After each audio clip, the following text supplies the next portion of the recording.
And welcome in, everyone, to our third edition of the Sick Podcast, Trust the Process. And folks, it's Monday, which means we're talking Habs today. And how fitting, because it is the Habs' first preseason game tonight against the Pittsburgh Penguins.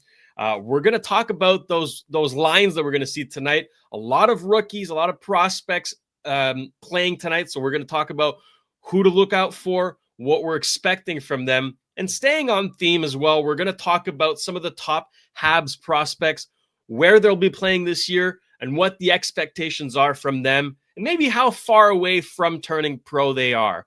After that, of course, we're going to take a question from one of our great listeners in the YouTube comments, and we're going to wrap it up with a little bit of fantasy because it is draft season. It's all coming up right here, right now. Turn up your volume. Because you're about to listen to The Sick Podcast. Trust the process. The sickest NHL prospect podcast with Snake and Shayne. With the 5th overall selection in the 2024 NHL Draft, the Montreal Canadiens are proud to select Ivan Demidov. It's gonna be sick. That's right, producer Shayne here, joined by Simon, the Snake Boisvert. Snake, how are we doing today? I'm doing great, Shayne. Excellent. Well, hey, we have hockey, right? The preseason's underway. We've seen a few games. It's been chippy. I've noticed a lot of big hits, a lot of fights, and which I always find funny in preseason. But hey, some are spill over from last season, right? They compte à rendre, right? We'll call it like that. So, preseason's always fun, and Habs preseason kicks off tonight. I know a lot of Habs fans are thrilled. So am I, and I assume so are you. And why don't we just bring up the lines here, what we can expect for tonight's game? Of course, first line will be Kapanen at center with Laine and Demidov. They're resting Kirby Dach, of course, easing him back into regular action. So we get a good look at Kapanen tonight. Evans, Anderson, Gallagher. We're not going to talk about that line a whole lot, but the third line is interesting. However, Beck with Sean Farrell and Philip Méchard. That's going to be good to watch. And on the fourth line, we're going to see Jared Davidson, player who's really come on the scene in Laval. So he's going to be also really fun to watch. Habs fans are going to get their first taste of Noah Dobson in Le Bleu Blanc Rouge, but we're going to be keying in on Adam Engstrom on that second pairing. He's got a lot to show. We know we're fans of his. So basically, those are the players, Snake, that we're going to be watching tonight. Who are you most excited to see in action here? Well, first of all, I just want to mention that contrary to most teams in the NHL, on the first preseason game, the Habs are not playing any 18-year-old junior player. Probably because they drafted in Europe a lot, and also Bryce Bickford is 19 years old. So that's probably the main reason. But there were always junior age players in those lineups that I've noticed this weekend, That's but true. not the Habs. So, teams have to dress a certain number of veteran players, out of respect for season ticket holders who need to pay for these games. I think I haven't seen the Penguins roster for tonight, but I assume it's going to be pretty weak. Yes, So what we can expect, look, it's a first preseason game. I think you can't take much out of this. Like, let's say the top line of Laine, Kapanen, and Demidov have, 3 points each. Yeah. Okay, you can't start saying that, Kapanen should be the number 2 center this year. No, it's a first preseason game, but I think he's probably he is I would assume a placeholder for Dach tonight, but it's still an opportunity to give him time on a scoring line to see how much offensive potential he has. We've discussed it last week. I don't see a lot of offensive potential, but at least he's given a chance with 2 skilled players to show what he can or can do. That's it. We saw him at the rookie showcase. He was centering a line with Florian Jacquet and Ivan Demidov, and on the first game against the Jets, he had 3 points, right? Yeah. Of course, so did Demidov. So again, and then the game that Demidov wasn't playing, Kapanen didn't get any points. And he's already 22 years old. So what's going to happen with Kapanen this year? Perhaps he could be the 13th or 14th forward on the Habs, or if they want to give him more ice time, they send him back to the Rocket because he's still waiver exempt. Exactly. Now, a few more players we're keying in on. I've been saying this since we started the show. Really, this is a huge year for Philip Mechar, and he really needs to showcase that he has what it takes to be a pro hockey player in North America. Okay. It starts tonight. You know what? It started at the rookie showcase, but really it starts tonight. He gets a shot here with Beck and Farrell. What do you need to see from him tonight? Well, it's kind of weird to say that, but for a forward, a 21-year-old guy who hasn't really progressed since his draft year, it is a key season. I know one may say, okay, he's young. Yeah, he's young. I agree that players, 21-year-old players are young, but they have to show progression between the ages of 18 and 21. And he hasn't really. He wasn't dominant in junior when he went there. He got injured in Laval, that's true, but he didn't show much. He's not showing much. Look, he has a 3-year contract. I think he's going to have another season next year, but if he's still a fringe player, he's probably going to be back in Europe or part of a trade if someone wants to take a chance on a former first-round draft pick. We know that GMs love that. Yeah. Whenever they see that a team has given up on a first-round pick, it's very tempting to go get this guy and say, with us, he's going to get better because we're going to develop him. They couldn't do the job. We've seen Kent Hughes do that, right, with Kirby Doc and Alex Newhook, notably. But a lot. Yeah. Ideally, right, when you draft a player in the first round, you want him to progress and play for your franchise. You don't want him to become trade fodder. So ideally, he does, cement himself as at least a really good AHL player this year, and hopefully moving forward, an NHL player. But it starts tonight for him. There's going to be some pressure here. There's no doubt about that. But Snake, I mean, I think we're going to spend quite a bit of time here, and rightfully so, on the guy who's going to be playing first line right wing here, and he's going to be playing right wing for about the whole season there. That's Ivan Demidov. A lot's been said about this player, right? And we've seen him in action. He is exciting. He is fun to watch here. But I'm curious to get your take on this. What kind of line mates do you think would be best to complement him? You don't need to say names, but what profile of players do you think could complement him the best in his rookie season? Look, I think the guy can score goals, but he's also a very, very, very good playmaker. Yeah. So obviously a scorer would be good with him, but also some guy to do some dirty work. Demidov has a good frame, but it's not his job to retrieve pucks in the corner. So I'm going to name a name eventually who I think could be very, very interesting for Demidov. It's Zachary Bolduc. Because I think Bolduc is the kind of guy. He scores goals too. Yeah, he scores goals, but also he retrieves pucks. His feet are always moving. So obviously, this is a guy who can be very well placed. There's a good sense of anticipation, so he could be very well positioned. To get Demidov's passes. He thinks the game well, and I think he would probably be a great line mate. As for the centerman, well, like we said, I think Demidov also although he's not a centerman, I think he does play like a centerman sometimes, at least offensively. Right, drives he's a playmaker. Yeah. So I really, as far as who's the ideal center for him, I don't really know, but I think it would be good if it were someone who combines good defensive play and good scoring. A guy who's able to score goals. Because Demidov is going to be the playmaker. Yeah. Whoever plays with him, he's going to be the playmaker. Look at Kucherov in Tampa. He's not a center, but he's the playmaker on his line. Exactly. So that's what I foresee for Demidov. Don't know if he's going to score 125 points eventually. I mean, Kucherov is something else.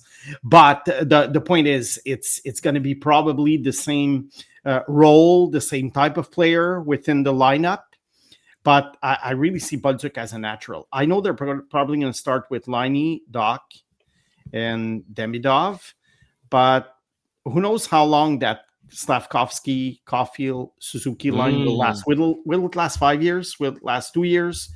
Are they going to start, do some mixing and matching during the year? I really don't know what St. Louis has in mind, because now you have the X factor. It's Demidov. Demidov is actually a first-line player. Yeah. And I know that within the top six, it's not really a big deal whether it's first line, second line. It's mostly who's going to play on the power play, who's going to play at 6 against 5 if you're losing by a goal at the end. So it's mostly ice time that matters. But you also want to give your best players an opportunity. So should Demidov play with Suzuki eventually? I think we're going to see it at some point this year. Like if I don't know if on Betway you can bet on that, but if you could, I would put a few bucks on the fact that we're going to see some changes, even with the first line, considering how good they've been. This is an X factor, like you said, Snake, and he is absolutely a first line caliber player. But you mentioned something interesting here, and naming Bolduc, right? In in training camp so far, by all accounts, there's been some chemistry established between Zachary Bolduc and Alex Newhook. Yeah. But they're looking for a right wing right now. They're swapping out Owen Beck. They're swapping out Joshua Roy, maybe Joe Veleno, maybe Kapanen, who knows? Could Demidov be that guy?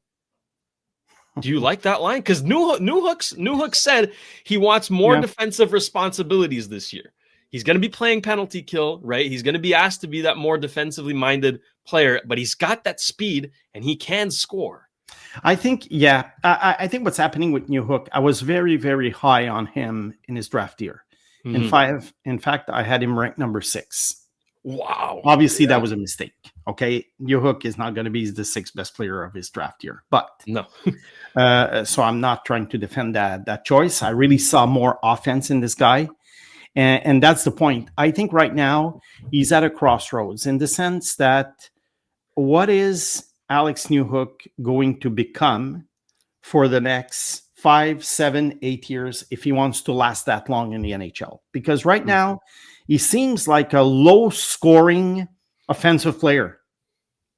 And low-scoring offensive players have a hard time finding a spot on a roster.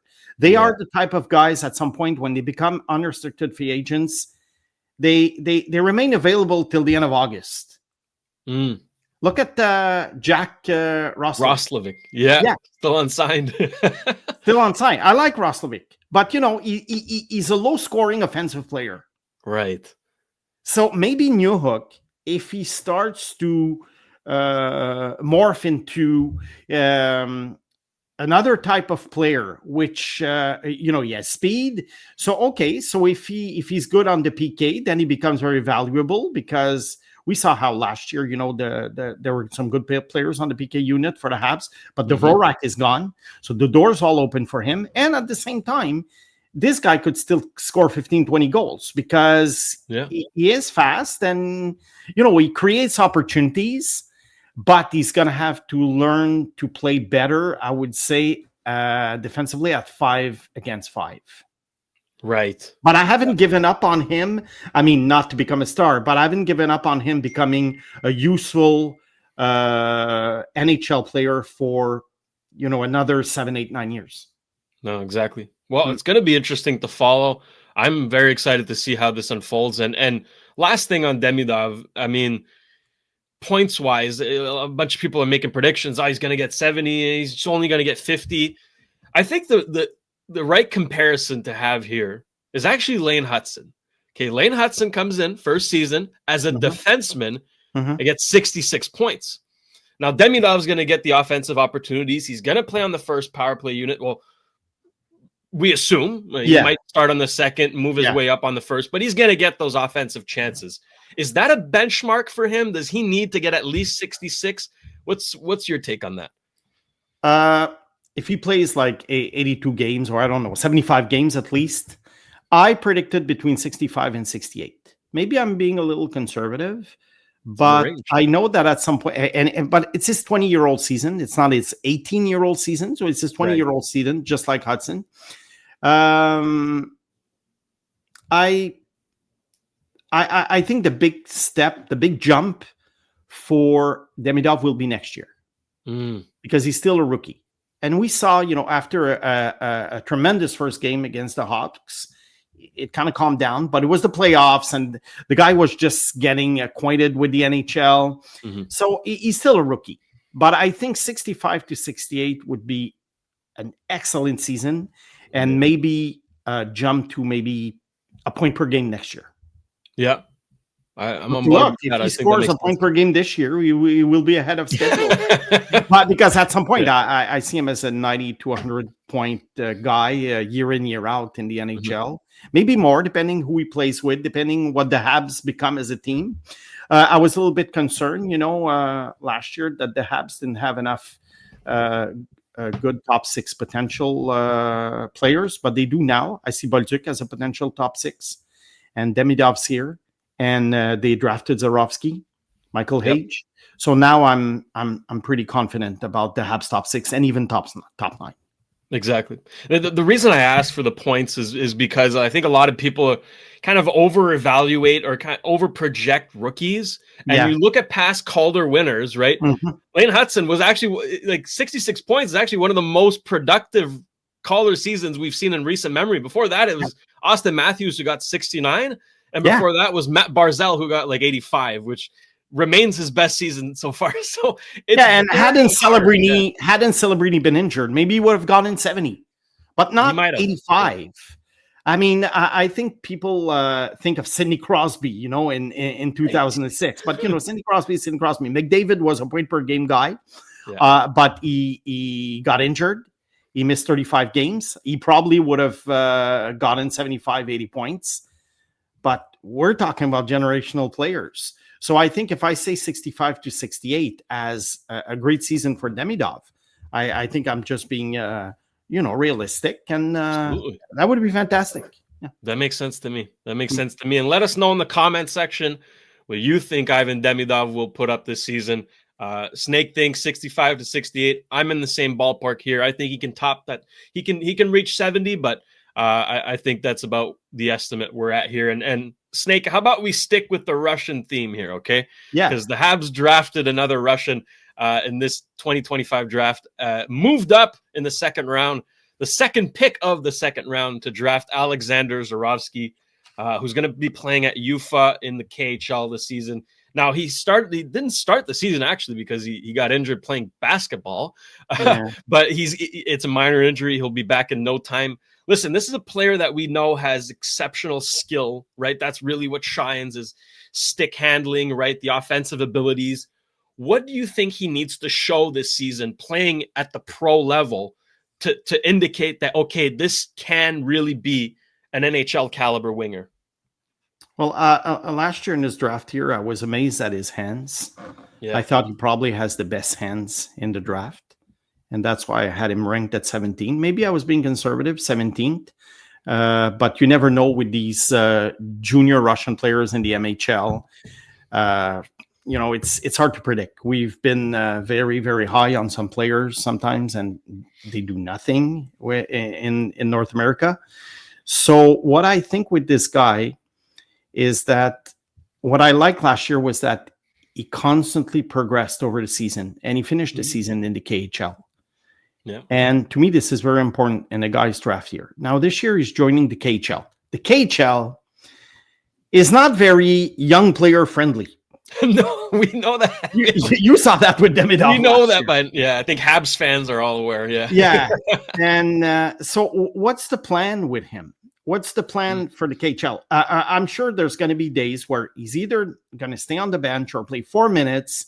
Yeah. And lots of pundits, will freak out. He's not playing. He hasn't been playing for 2 weeks. This is to be expected, unfortunately. Mm-hmm. Now, would he have been better off joining a junior hockey team in Canada? Yes. Yeah. But he's not. Now, next year at 19, could he be ready for the American Hockey League? Because he will be eligible. Mm-hmm. The question is with him is that he's still pretty slim. And how much work can a guy put on his in the gym in Russia? I mean, obviously, in these leagues, they don't really care about getting players ready for the NHL. They don't care. Yeah. It's a different league, and good for you if you go to the NHL, but it's not a developmental league. No. So I think it'll depend on what he looks like in development camp next July. Because I think that if he's like 15 pounds, let's say, heavier, he could play for the Rocket next year if he wants to, if he's able to, if the Habs want to, if he wants to. I mean, with European players, it's not just about, you're a junior player and you finish your junior years and then you move on to the AHL. With European players, they can stay there forever. They can sign and re-sign and re-sign. Oh, I'm happy here. Oh, I'm not in a hurry. And we saw that with the Kirill Kaprizov. He got here at the age of 23. Yeah. So I don't think it's going to happen with Zarovsky. But what I expect is flashes from the guy, because when he's going to be given the opportunity, I think we're going to see what we saw last year. Now, how many minutes per game will he play? How many games will he play? That's a big mystery. It's, to me, the KHL, I always said it's a very mysterious league. Mm-hmm. Don't try to understand it, because you'll just give yourself a headache. It's a weird league, but we'll keep tabs once again. Last year we were following SKA. This year we'll be following UFA. So hopefully, it's not what's his name there, the coach, Roman Rottenberg. It's not Roman Rottenberg behind the bench this year. So hopefully we'll see something better. Now, same question for me goes to Michael Hage, right? Yeah. We saw point per game last year in the NCAA freshman year. Very impressive with the Michigan Wolverines. Now, Michigan was so-so last year. This year, however, they got some new players. They got Malcolm Spence, right? Charlie Muse, like they Jack Ivankovic in net, right? They really bolstered up there. So, what are we thinking for Michael Hage here? What does he need to show to show that there's been progress and he's actually moving his way up to the NHL? I think he has to become a Hobey Baker Trophy candidate. At least within the group, of 10 finalists. Yeah. I think he has to become dominant. I know he's just 19. I know NCAA players are much older than him, but it's still his second season. And if you look at history, and history is always very good, when you want to make projections. You look at 19-year-old players, how dominant they were in college hockey before they came to the NHL. You look at Ryan Leonard last year. He was 19 years old. He was dominant. Yeah. He got to the NHL. I think Hage, personally, has a better offensive potential than Leonard, but Leonard is one of a kind in terms of the whole package. He's a so I'm not saying Hage is better than Leonard, but I think offensively he is. Right. So he has to show numbers this year. He had good numbers last year. He has to show great numbers this year. He has to be the go-to guy in Michigan. He has to be dominant and reach the Frozen Four, or at least do well in the college playoffs. And at the end of the year, he's ready to go either with the Habs next year. He's probably, anyway, if he signs, he's probably going to get a game or two with the Habs in April, if possible. Yep. And next year, either he starts the season in Laval, spends maybe a couple of months there, and then he's being recalled. And by Christmas of next year, he's a fixture on the Habs top 9. That's the ideal scenario for my coach. Yeah. And I think it's possible. Okay. Yeah. Okay. I like it. By the way, apologies to Henry Muse. I called him Charlie Muse for some reason. I just caught that. I caught myself there. It's Henry Muse. Okay, apologies to Henry if you're listening. Snake, why don't we stay in the NCAA here? Because the Habs drafted a very electric player. I don't know about big, but very electric player who's going to be playing for the Minnesota Gophers. His name, I'm sure you all know, LJ Mooney, Little John. He really put on a show there at development camp this summer. But I think we still need to temper expectations a little bit, right? A freshman, undersized. He was a fifth round pick, right? What can we expect from LJ Mooney? Okay. Like I think a lot of Habs fans have him, a little higher than he should be. Look, the Habs have Cole Caulfield and Lane Hudson, who pretty much beat the odds, right, in terms of, height and shape and build, because usually, the floor is littered with guys like LJ Mooney over the years. And I remember one in particular who really struggled to make the NHL. He was in and out. Rocco Grimaldi. Oh, yeah. 5'6", highly skilled. Never really made it. So I think with LJ Mooney, what you have to do is hope that he becomes a dominant offensive player in the NCAA, but really dominant eventually, maybe not this year, but next year. And at some point, you give him a shot and you'll see. I mean, it's not something you control. I mean, the guy is 5'7". You can't change this. No. But there's guys like Alex DeBrincat, who's 5'7", and Cole Caulfield. They made it. So why not? The question is, how would he fit with the Habs? Because you don't have too many of these guys.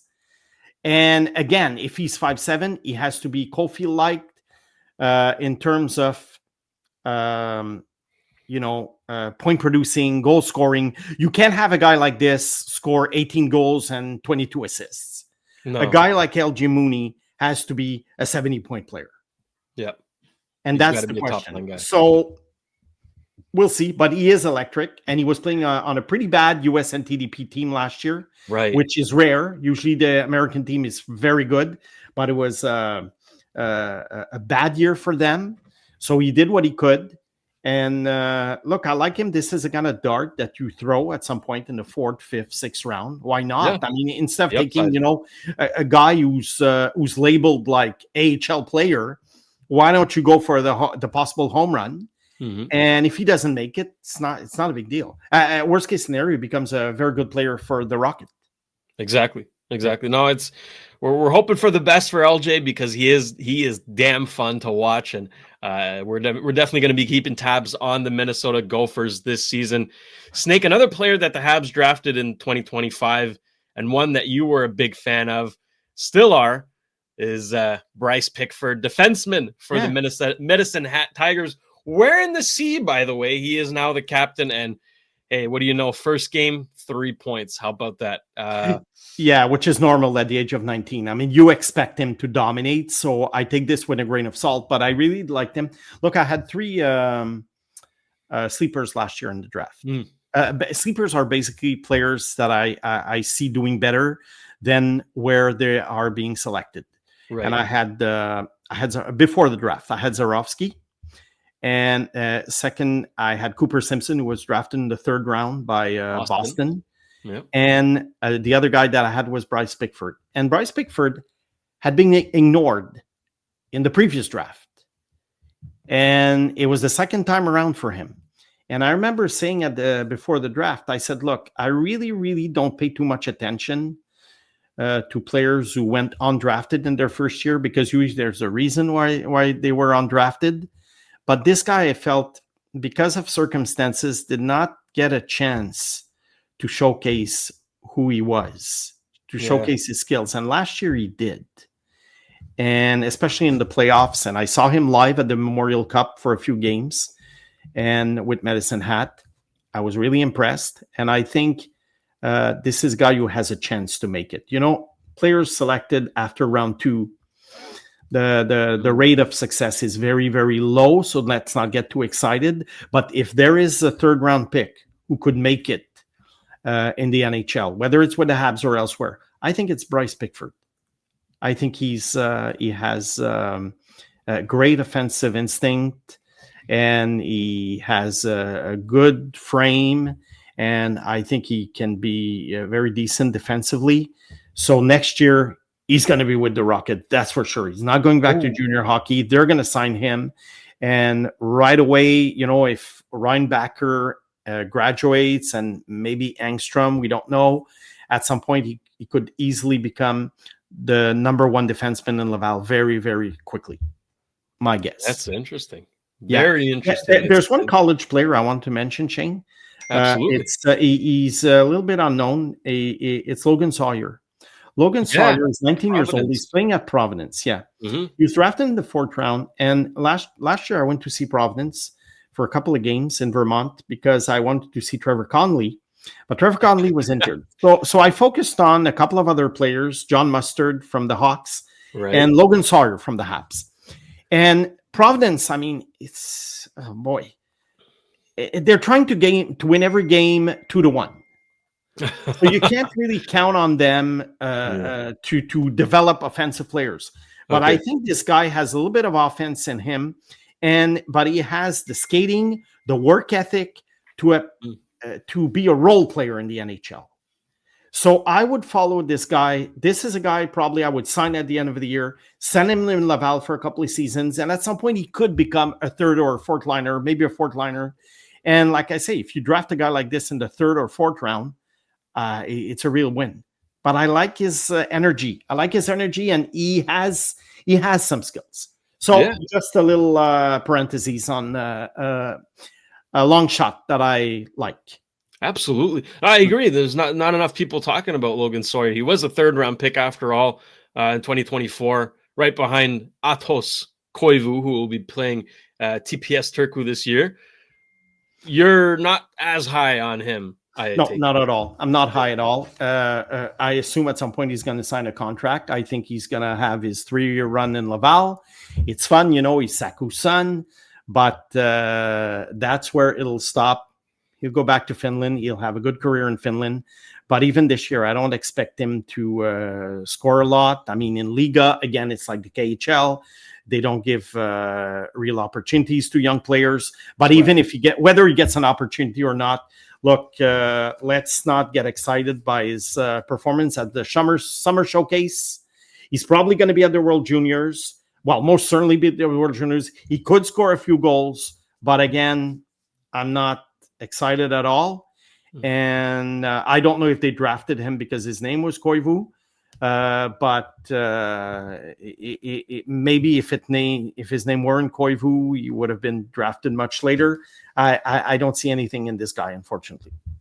All right. Well, Snake, the other guy I'd like to have your take on here is Jacob Fowler, right?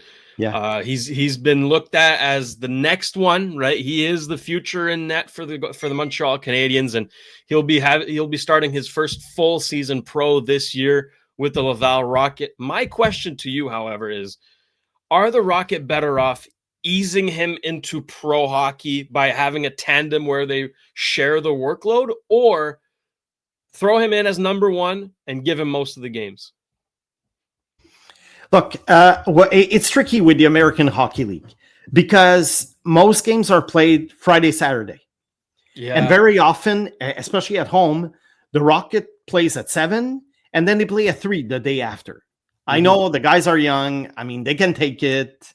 Some midget AAA players sometimes go to tournaments, the Telus Cup. They play a game a day, for 5-6 days. I get it. But look, how many games do the Rocket play? 72, I think. I think that's right. I think he could get, I would give him between 40 and 45. I mean, especially when there's no so-called double header. I would always play Jacob Fowler. Mm-hmm.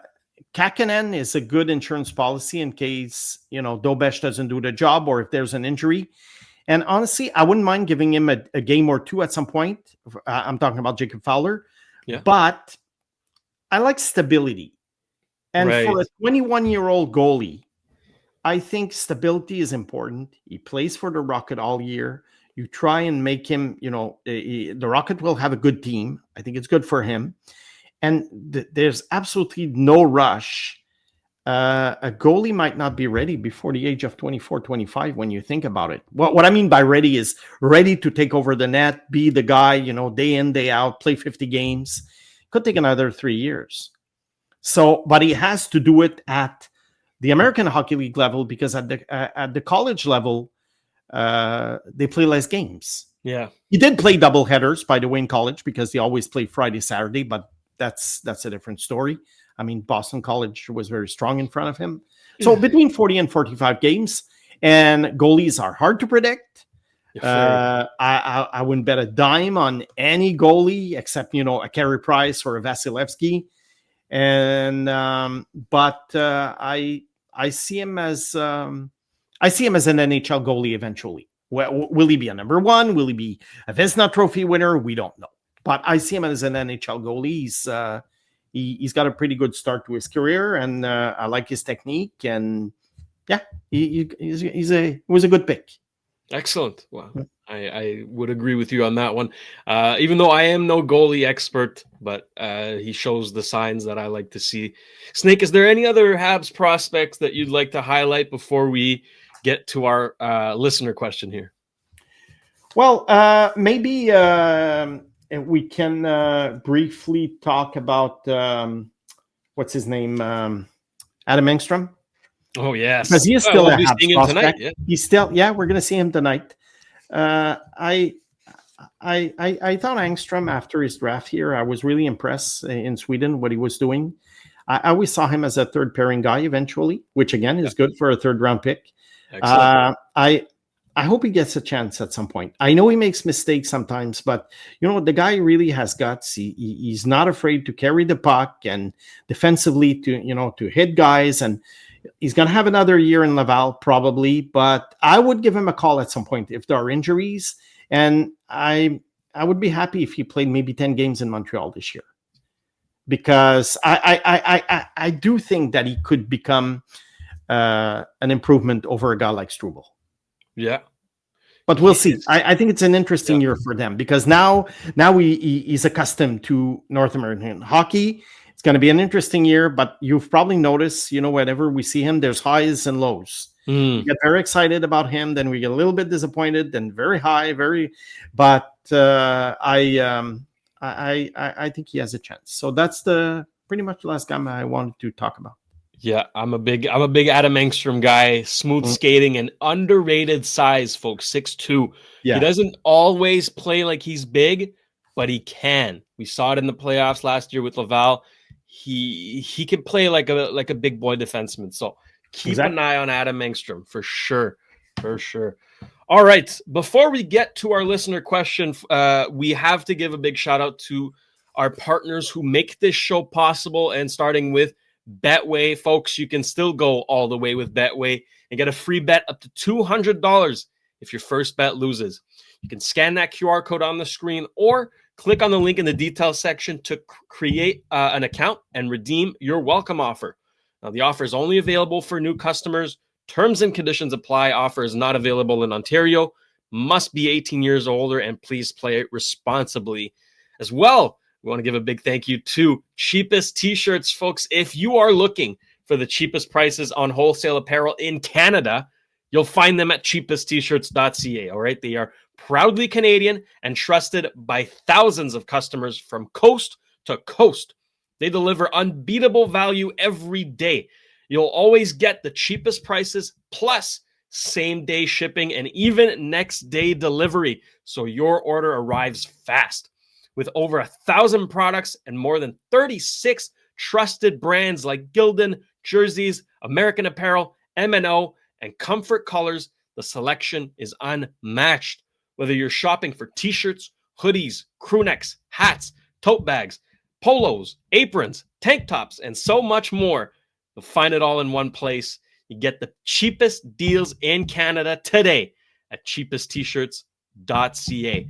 All right, this is a segment I love, and we're very excited to keep doing every single show. Folks, remember, send in your questions in the comments section in YouTube under this video. We might get to it on Thursday's show. But let's bring up today's question, and it comes from Rick Woods. Now he's asking, when Reinbacher is developed and joins the present defensive core, do you see the Habs evolving to a 7-man D? Also, with the new 84-game schedule next season, won't it be better for the teams to have an increase of players from 22 to 23? Cap doesn't increase from the ceiling already mentioned. And he thanks us for this podcast. And we thank you, Rick, for your comment. Snake, give us your thoughts. So, first of all, there's already 23 players on an NHL roster. Some teams choose to keep less for salary cap reasons. Some teams are like at 21, 22, but yeah, teams do have 23 players. Mm-hmm. As for the 7D, it's been done in the last few years. I think it always depends on how much you feel that your fourth line is going to play. And if perhaps a defenseman is injured and you're not sure if he's going to be able to go, 15, 20 minutes. But look, I have a let's say a strange opinion on, not a strange opinion, but an opinion that might be a little bit weird. But I like specialists. Yes. And I think that if you have a roster with specialists, a la football, American football, mm-hmm. you're probably better off with 7D and 11 forwards, because basically you're always going to play your top 9, and the fourth line usually they gobble up some minutes in the first period, a little bit in the second, and then in the third period, if the game is tight, you're not going to see them. No. So wouldn't it be better to have perhaps some defensive specialists, maybe a couple of defensive specialists on the fourth line, and even have maybe one of your centers rotate with them a couple of shifts here and there? And the 7D, again, could be a guy who has assignments, whether it be checking a certain player on the opponent's team or a PK specialist. I really don't know. I mean, it's something that I've thought of over the years when the team started doing it, but you probably noticed that teams don't do it on a regular basis. Mm-mm. They'll only have this type of roster when there's an injury or a very, very specific moment where they want all 7 defensemen to play for some reason. But it's never really explained. Have you ever watched a game, where a team goes the 7-11 format, and broadcasters will actually get from coaches an explanation as to why they do it? Nope. So you're just always guessing. Yeah. And because we all know that there's going to be a top 9 and a top 4. There's 13 players who are going to eat more, the most minutes in a game. And the bottom 3 and the bottom 2 defensemen, it all depends on the score. It all depends on, how much they can be trusted. It depends on the opponent. So I think if you do a mix of, 2 extra forwards and an extra defenseman, look, I don't think this is the kind of format that is there to last for an 84-game season. I think it's going to be here and there. It's going to be sprinkled throughout the season. Exactly.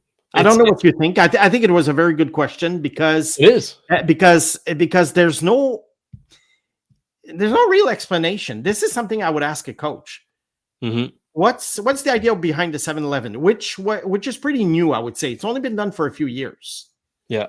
So this is something to analyze, perhaps whenever we see it this year. Let's say with the Habs, let's try and find the logic behind it. Is there an injured player? Is there a need for, I don't know, Arbor Jackeye? Right? Because the opponent, depending on the matchup, yes. Up. So you just want to play him like maybe 3-4 minutes.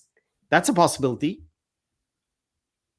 It's going to be, that's my answer. It's really interesting. It's a great question from Rick. And my issue with the 7-11 is really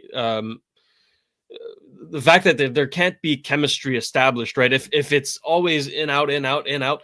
I like stable lines. I like stable pairings. I like chemistry, right? And for that to happen, you need time, you need repetitions, you need games together. Having, 7D means you're always switching around the entire game. It's confusing for the defensemen. It's confusing for the forwards as well. But in certain cases, I think it can be useful. So, Martin St. Louis, I mean, he's not afraid to do it. I think he has done it before, and we will see it this season. I'm fairly confident of it. But like you said, Snake, it'll mostly be due to either injury or matchups, right? Let's say there's, they need Arbor Jackeye in the lineup, let's say, or they need let's say they call up Adam Engstrom, right? They need a little added offensive punch. They might throw in 7D, but it's going to be really interesting. And then we'll see next year when Reinbacher makes the team, hopefully full time. They might do that more often. But a great question from Rick, and please, folks, keep sending in your questions. We've gotten so many good ones so far. Very, very excited and love this segment. Snake, to wrap this show up, it's still fantasy draft season. I did mine Saturday, fairly happy with my team. And one of the guys I drafted is actually my underrated pick this year. It is Rupe Hintz of the Dallas Stars. I got him, I think, in the 7th round or something like that, which is about where I have him ranked. I think if you get him between the 6th and the 8th, that's very good value. Let me explain why I think Rupe Hintz is underrated in fantasy, okay? Yahoo, you see here the numbers. They rank him 56th. Love that. That means he should go in the 6th round. Fantastic. But they project him to be the 111th best player this season, which makes no sense. They project him to get 65 points this year, which would be 2 points less than he got last year. And he's going to be centering a line with Jason Robertson and Mikko Rantanen. Okay, that makes no sense. Yeah, I don't know who was projecting on Yahoo, but they're out for lunch, all right? Over the last 4 seasons, he's averaged 0.9 points per game. Now, 65 points a season is 0.79 points per game. So they're really talking about a regression here when we should be talking about a progression. Last year, at some point in the season, near the end, right, in March, we remember it was Rupe Hintz, Robert Thomas, and Nick Suzuki who were on fire. And to give you the stats, it was 22 points in 14 games. So this guy can actually carry a line, and he can put up big numbers. In the playoffs, right, we're going to see a full season of Rantanen, Robertson, Hintz. We saw it in the playoffs, and he put up 12 points in 17 games. Pretty damn good. Listen, I feel comfortable having him as my 2nd center. He's my 3rd center on my team. Very comfortable with that. If you can get him between the 6th and 8th round, absolutely do it. Right now, he's projected to go in the 9th round. The average draft pick is 86th. So I would definitely maybe reach a little bit on him. That's pretty sure value. PP1, great first line. Snake, I know you're a fan of this player as well. What do you think? Well, I don't think he's on the downhill of his career. So I don't know. I don't understand the regression. He missed 6 games last year. He got 67 points. So he could have reached probably the 70-point mark. Mm-hmm. The year before, he had 65. And before that, he had 2 seasons over 70 points, 72 and 75 points. So maybe that's what Yahoo sees. But again, the thing with these hockey pools, these fantasy teams, is that there's a very fine line between making 65 points and 71 points. A couple of crossbars, a couple of chances missed by your line mate. So, and the difference between 65 and 71, let's say, is very, very thin. That being said, considering that he's playing with the guys you mentioned, especially Robertson, I see him as a 70-plus point player, and he's going to be much higher on the scoring list than what Yahoo says. Now, can he at some point become the 80-point player that perhaps we would have thought of a couple of years ago when he was going? I don't think so, but 70 plus. So let's give him. Look, I'll I'll go with 73 points. I'll give him 8 more points than Yao does. Yeah, if you can get that kind of value in the 6th to 8th round, you're cooking, right? And this comes back a little bit to what I said about Celebrini last show, right? It's not the fact that Celebrini himself is overrated. It's that you can get similar value much later down the draft, right? Celebrini is a little more, I think he's a better player than Roope Hintz, no doubt about that. But there's more risk involved with that pick, right? Roope Hintz, I think, is a safe pick. You pretty much know what you're going to get, and he's in a great position in Dallas. If you can stack him with either Rantanen, Robertson, or Thomas Harley, do so. I very much encourage you to do that. And moving forward, folks, draft season is going to be over, so I'm going to keep talking about fantasy, but I'm going to talk strategy this time, all right? I'm going to talk goalies. I'm going to talk waiver wire pickups. I'm going to talk trades, trade away, trade for, all that good stuff. So keep sending in your fantasy questions. I've answered a few in the chat. Keep doing so, and I'll keep talking a little bit about fantasy every Monday, okay? Thursday shows is going to be dedicated to the draft from now on. So keep that in mind moving forward. Snake, we've gone for 50 minutes. It flew by. This was a lot of fun. Great discussion. Anything else to add before we get out of here? Celebrini is a safe pick. Okay. Well, listen, we're not always going to agree. I think there's some risk involved there, especially if you're playing with plus minus. By the way, if you're playing with plus minus, please tell your commissioner to change that. It's a dumb rule, okay? Yeah, I don't. Leagues have plus minus. I don't bother with plus minus. I'm a very simple cooler, points. That's it. Straight points. Point wise, I think he's a very safe pick. There's so many different fantasy league settings that it's very hard to tell, who's playing with what. Please tell your commissioner to get rid of plus minus. But if you are unfortunately playing with plus minus, Celebrini was minus 31 last year, so you might want to avoid him. With that being said, folks, this was another great edition of the SIG Podcast, Trust the Process. As always, make sure you're subscribed, turn on the notification bell, and hype the show.